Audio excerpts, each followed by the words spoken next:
আসসালামু আলাইকুম। লাইফ ক্যাপ্টারে আপনাদের সবাইকে স্বাগতম। কেমন আছেন আপনারা সবাই? আমরা সবাই আলহামদুলিল্লাহ ভালো আছি। বরাবরের মতো নতুন আরেকটি ব্লগ নিয়ে আপনাদের সামনে হাজির হয়েছি। আশা করছি সবাই ভিডিওটি শেষ পর্যন্ত দেখবেন। এখানে ইলিশ মাছ আনা হয়েছিল, আমি ওগুলোই প্রসেস করে ফ্রিজে রাখবো।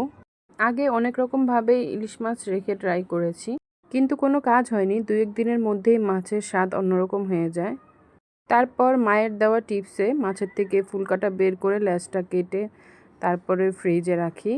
তারপরে মাছ কয়েকদিন ভালোই থাকে, খেতে স্বাদে অতটা হেরফের হয় না। তারপরে যেহেতু মাছ যত তাড়াতাড়ি খেয়ে ফেলা যায় ততই ভালো। মাছ বেশি দিন ফ্রিজে রাখলে স্বাদ অন্যরকম হবেই। তারপরেও ফ্রিজে রাখার প্রসেসের উপরে মাছের স্বাদ নির্ভর করে। কিছুদিন ভালো থাকে, তবে আপনি ফ্রিজে রাখার মাছ আর তাজা মাছের স্বাদ কখনোই এক হবে না। আমরা যারা প্রতিদিন বাজার করতে পারি না তাদের ফ্রিজে রেখে মাছ মাংস খেতেই হয়। স্বাদ যেমনই হোক না কেন, কিছু করার নেই, আমরা অভ্যস্ত হয়ে গিয়েছি। এখানে আমি সবগুলো মাছের থেকে ফুল বের করে নিয়েছি এবং লেজও কেটে নিয়েছি। আর এক একটা মাছ এক একটা পলি ব্যাগে ভরে তারপরে ডিপ ফ্রিজে রেখে দিব। আর এখানে একটা মাছ আমি রেখে দিয়েছি রাতে রান্না করার জন্য। এখানে আমি কাউকে কিছু শেখানোর জন্য কিছু বলিনি, আমি যতটুকু জানি অতটুকুই আপনাদের সামনে শেয়ার করেছি। আর এখানে আমি বিকেলে বের হয়েছি, হসপিটালে এসেছি। ছোট ছেলেকে গতকাল ডাক্তার দেখিয়েছি, ওকে অনেকগুলো টেস্ট করতে দিয়েছে। ওই টেস্টগুলো করানোর জন্যই হসপিটালে এসেছি। আর এই যে আমার পাকা বুড়িটার সামনে ক্যামেরা ধরতেই নানা রকম পোজ দিচ্ছিল। আর এখানে আমি সবগুলো টেস্ট করিয়ে তারপরে হসপিটালের কাজ শেষ করে বের হয়ে গিয়েছি। রিপোর্ট আনতে আবার 3 দিন পরে যেতে হবে। হসপিটালের সামনেই আনারস বিক্রি করছিল, ওখান থেকে 4টা আনারস নিয়ে নিয়েছি।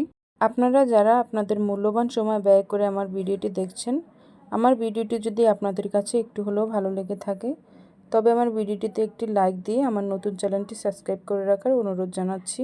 বাসায় আস্তে আস্তে একটু রাত হয়ে গিয়েছে, আমি এসেই রাতের জন্য রান্না বসিয়ে দিয়েছি। আমি একটা ইলিশ মাছ রেখেছিলাম, ওই মাছটাই রান্না করে নিচ্ছি। এখানে আমি ভালোভাবে মশলা কষিয়ে মাছগুলোকে কষিয়ে নিব। মাছগুলো দেওয়ার পরে হঠাৎ মনে হলো বড় ছেলেটার জন্য এক পিস মাছ উঠিয়ে রাখি। ও ইলিশ মাছ কড়া করে ভেজে দিলে মাঝে মধ্যে খায়, তাই ওর জন্য মাছটা কড়া করে ভেজে নিব। বাকি মাছগুলোকে আমি খুব ভালোভাবে কষিয়ে নিয়েছি। কষিয়ে এখানে মাছগুলোকে উঠিয়ে নিচ্ছি। উঠিয়ে এখানে আমি দুন্দুল কেটে ভালোভাবে ধুয়ে নিয়েছিলাম, ওগুলোই দিয়ে দিচ্ছি। দিয়ে খুব ভালোভাবে কষিয়ে রান্না করে নিব। আর এখানে আমি পাশের চুলোতে পেঁয়াজ এবং রসুন ভেজে নিয়েছি। কলমি শাক ভাজি করব। এগুলো হচ্ছে আমার ফ্রোজেন করা শাক।